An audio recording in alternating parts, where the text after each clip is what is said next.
turi ku mutumba Gishingano komine Sare mu ntara ya Bujumbura ni ku ruzi Gasenyi aho naho hakaba hariko habera ibikorwa vyo gutunganya urwo ruzi kugira ngo nirubandanye kubomora imisozi naho biruko ivyo bikorwa nyene ngo birateye ingorane imihana ishika ku 9 yihegereye kuko ngo mu gihe imashini ziriko zimba umusozi uca ubomoka maze amazu akabangamirwa ibiri kuri uwo musozi navyo bigaca abimanuka.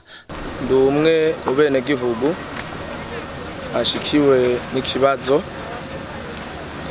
aho ibikorwa vya leta biriko birakorerwa, rero twarashikiwe n'ikibazo, ikibazo gihitana amazu yacu, kuvuga ko kugeza uyu munsi twebwe ntitugifise aho ducira nayo tumira, tugifise aho turara, tugifise aho dukika umusaya. Rero tumaze kubura aho dukika umusaya, turiko turabaza nk'abantu baduteye ico kibazo, kuko si vyabaye bitewe n'impanuka, ariko ni ikibazo catewe n'ibikorwa biriko bikorerwa aho hantu. Rero twagomba dusabe abo bene gukora ayo marorerwa vyihuta banze barabe aho bashobora kudushira, kuko twebwe n'imiryango twamaze gutekera twangajwe atacaki twagira. Rero nivyo twagomba nka leta idutunganirize vyihuta, ubwa mbere tubanze tuve muri ayo mazu yamaze kugira ikibazo, kuko bidakunze ngo badutunganirize n'ubundi turapfa nta kabuza. Rero twasaba leta ko modufasha nk'abavyeyi kugira ngo bikunde narijya ko ico kibazo cabaye gitewe n'ibikorwa vya leta biriko bikorerwa aho hantu, bikunde mudufashe vyihuta, manze musubire mutwegeraniriza imiryango, banze dusubire kuronka aho dukika umusaya. Ikibazo dufise n'amazu yabomotse atewe n'ibikorwa vya obuha. Rero obuha yazanye amamashini munsi yaho tubaye, maze kuyazana imashini mu gukora murazi ko idakora nk'umuntu, yarimvye irimba ikinogo kinini, bituma aho tubaye hasiduka, amazu tubayemwo gira ikibazo. Ego byarashitse turitura abajeje intwaro,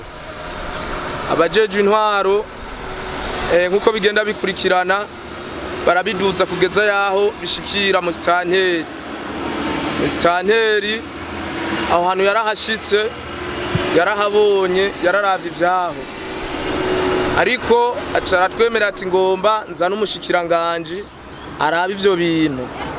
Umushikiranganje yaraje, amaze kuza tugerageje kuraba nta kibazo c'abene gihugu yashize imbere, kuko ntiyigeze atanga umwanya wo kuyaga n'abene gihugu. Wewe ico yakoze nuko yagiye avuga ko yemeye amabati, mugaba ayo mabati tudafise aho kuyashira, kuko aho twoyashize ubwa mbere bwobwo ntihakiriho, haragiye. Twebwe rero nk'abashikiwe n'ico kibazo kitavuye kuri twebwe ari sanganya twatewe n'umuntu, ca turavuga duti none ko uvuga ko woduha amabati, ayo mabati uduhaye twebwe nta nguvu kugeza uno munsi zo kubaka dufise, kandi ntidushoboye no kurondera aho dushobora kuyashira. Niko kuca avugana na mustanteri avuga ko hari itongo rya komine, ariko bigeze ngaho ntibabibandanije, aho kubibandanya ngo baduhe umwanya bo bivanye n'ivyo bari bagiyemwo hepfo gatoya y'ikiraro mu Gasenyi, naho habaye ikibazo nk'iki. Ntibaduhaye umwanya kuko bwari bwije, ntibaduhaye umwanya, baciye bagenda batadutunganirije ngo tuvugane twicare hamwe batubwire ingene bagiye kudutunganiriza ibijanye n'ikibazo. Kugira twebwe ico tugomba ko badutunganiriza, ubwa mbere nibarabe twebwe tugomba tuve mu mazu, kandi twavuye mu mazu yubatse, kandi ayo mazu ntiyari yubatse mu kirere, yari yubatse ku maparsera.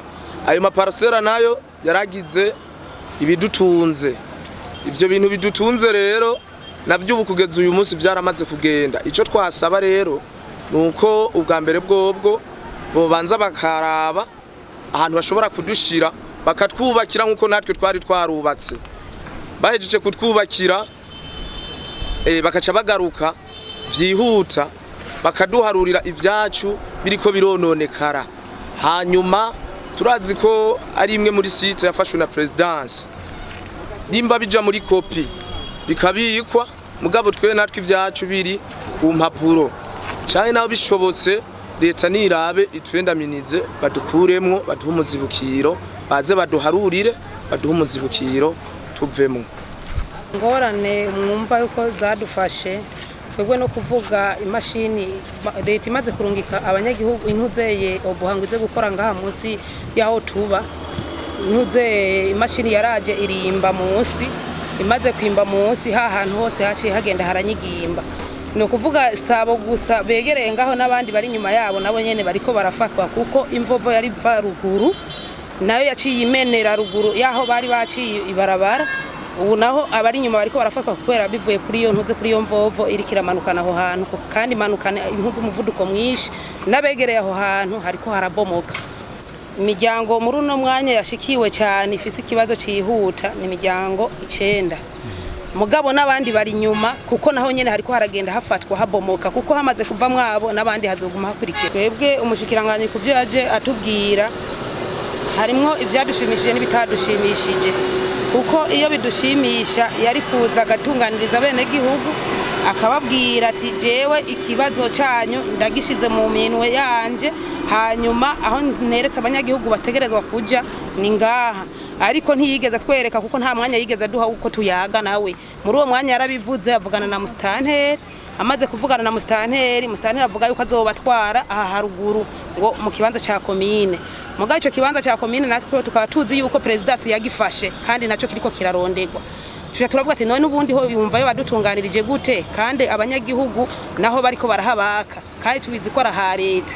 Narondera ahantu ategereza gushira abanyagihugu hatomoye, ahantu azi ko hatari muri presidence. Umwe mu bagize komisiyo isanzwe iraba ivyayo matongo ubona ko ari mu matongo leta yifuza kuzorangurira ko imirimo yayo, avuga ko basanzwe bari mu biganiro na leta kubijanye n'imizubikiro, ariko hakabona ko kuvanwa abanyagihugu aho hantu bakimurirwa ahandi biri mu vyo kwihuta. Twakigongo David sanzwe ndi umwe mu bari muri komisiyo y'abenegihugu batoye ubucimbiri butatu, agacimbiri ka Karama, agacimbiri ka Remba n'akacimbiri ka Buhayira, aho bita mu Kwigere. Nukuvuga n'imitumba ibiri, umutumba wa Gishingano n'umutumba wa Kwigere, aho leta yafashe kugira ngo haje muri zone ya leta, aho leta igomba kurangura imigambi yayo. Rero tukaba turiko turaganira na leta ku bibazo byo mu by'ukuri twebwe turacariko turaganira na leta, kandi leta ibiganiro byacu bigeze kure. Intumwa za leta n'intumwa za twebwe turi muri komisiyo abenegihugu batoye turamaze kuganira, kandi tumaze kuvugana ibikorwa bitari bike. Ariko kubijanye n'ikibazo cy'umuzibukiro cyo guharurira abenegihugu hano muri kano karere karononekara, no kuvuga yuko twebwe muri ico gihe nta gikorwa na kimwe twamanje kuganira. Rero no kuvuga ko ntibarapima kandi baranaharurira abenegihugu, no kuvuga ko ubu turarindiriye ko tumaze kuganira na leta, tumaze duheze ibiganiro nk'uko ibikorwa byari bisanzwe turiko turabikora. No kuvuga ko rero hagati yaho turiko turaganira na leta, niho dusanze rero hari ibibazo nk'ibi tuje turiko turagenda hano mu karere dusanga hari ikibazo cyaho hari abanyagihugu abenegihugu bamaze guhura n'izi mpanuka aho twabonye imisozi yabomotse amazi ariko arabomagurika. Rero twahaciye nkuko namwe mwahaciye cyangwa nk'abandi bahaciye, tuje duhahurira namwe bw'abanyamakuru n'abajejwe intwaro n'abenegihugu, tuje tubona ko ico kibazo gihambaye cyane. Mu ncamake rero jewe sinzi ko noterera iciyumviro canke noshikira novuga kuko maze kubivuga no kuvuga yuko tumaze kubona ibibazo biri hano muri kano karere, kandi nkuko mwamaze kumbaza ko baba baraharuye imizibukiro, ntabwo barabaharurira, nta kintu na kimwe barabaharurira. Ku bwanje je nagomba sabe ababene gihugu icambere ko bomanza bakarema bagatekana bakamenya ko turi muri leta mvyeyi, leta nkozi nkuko abajejwe intwara babivuze, ariko kandi tukagira n'amakenga yuko leta nayo igomba yuko hari ico yoshobora gufasha na cane cane muri ibi bibazo tubonye vyihuta, aho twagize ubwoba dusanze hakiri imihana abantu bakirara muri iyi mihana nkuko twabibonye.